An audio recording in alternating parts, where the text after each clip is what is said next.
Bismillah, assalamualaikum. Kadang ketika kita terbentur suatu masalah, atau mungkin kita diuji dengan sebuah kemiskinan, kadang-kadang kita akan selalu mencari solusi daripada kemiskinan itu kepada sesama kita sebagai makhluk daripada Allah Subhanahu wa ta'ala. Ibrahim bin Adham mengatakan bahwa ma baluna an nashku faqrana ila mislina wala natlubu kashfahu mir rabbina. Apa yang membuat kita mengeluhkan kemiskinan kita kepada orang-orang yang sama seperti kita?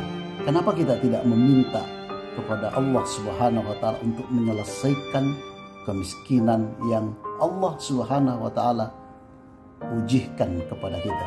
Mudah-mudahan kita selalu berhusnuzan kepada Allah Subhanahu wa ta'ala, sehingga Allah menjadikan kita orang-orang yang sukses dalam menjalani ujian yang Allah berikan kepada kita. Assalamualaikum.